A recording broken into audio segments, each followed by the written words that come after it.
শুরুতেই দেখানো হচ্ছে গড়াই নদীর ছোট পাঁচমিশালি মাছ।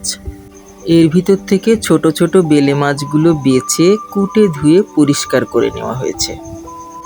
এরপর একে একে রেডি করা হয়েছে আলু, পেঁয়াজ কুচি, কাঁচামরিচ ও রসুন, আরও হালকা মশলাপাতি। ধীরে ধীরে কড়াইতে উঠবে রান্না, আর ছোট বেলে মাছের পেঁয়াজ আলুর চচ্চড়ি হবে একদম ঝোলঝোল মাখা স্বাদের। শেষে তলায় থাকবে হালকা পাতলা ঝোল।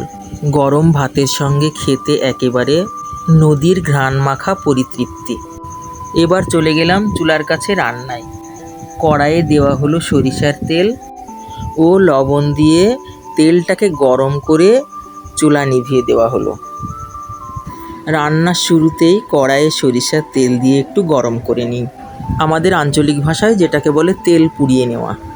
এতে সরিষার তেলের কাঁচা ঝাঁজ অনেকটাই কমে যায়। তারপর চুলার আঁচ নিভিয়ে কড়াই নামিয়ে হাত ঘষে একে একে পেঁয়াজ কুচি, কাঁচা লঙ্কা কুচি করে কেটে নেওয়া আলু, সামান্য রসুন কুচি, সামান্য হলুদ, জিরা ও মরিচের গুঁড়ো, আর রান্নার মূল উপকরণ হচ্ছে ছোট বেলে মাছ দিয়ে তেলের সঙ্গে ভালোভাবে মেখে নিই। এই সময় মাখামাখিতেই মশলার গন্ধ আর স্বাদটা সুন্দর করে বেরিয়ে আসে। সব কিছু ভালোভাবে মাখানো হয়ে গেলে অল্প পানি দিয়ে আবার চুলায় বসিয়ে দিই। এতে সরিষার তেলের ঝাঁজ কমে মশলার কাঁচা ভাব কাটে, আর রান্নায় আসে দারুণ স্বাদ। এটা একটা রান্নার টিপস।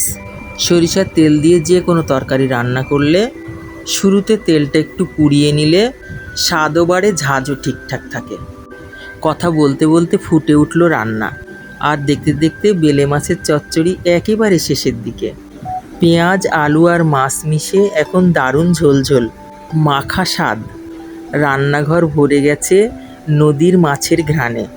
এবার চুলা নিভিয়ে গরম গরম নামিয়ে নেওয়ার পালা। তারপরেই পরিবেশনও হয়ে গেল গরম ধোয়া ওঠা ভাতের সঙ্গে।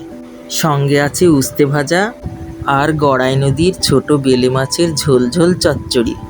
একেবারে ঘরোয়া স্বাদেরই সহজ রান্না। গরম ভাতের সঙ্গে জমে গেল দারুণ এক তৃপ্তির খাবার।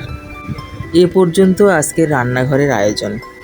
নতুন নতুন ঘরোয়া রান্না নিয়ে আবারও দেখা হবে বাঙালিয়ানার রান্নাঘরে। ভালো লাগলে ইউটিউব চ্যানেলটিকে সাবস্ক্রাইব করবেন, লাইক, কমেন্ট আর শেয়ার করে পাশে থাকবেন। আমি আবারও বলছি, আর এমনই সহজ স্বাদের রান্না পেতে পেজটি ফলো আর ইউটিউব চ্যানেলটি সাবস্ক্রাইব করতে ভুলো না বন্ধুরা। আবার দেখা হবে নতুন কোনো মজাদার রান্না নিয়ে। আল্লাহ হাফেজ। সবাই ভালো থাকবেন।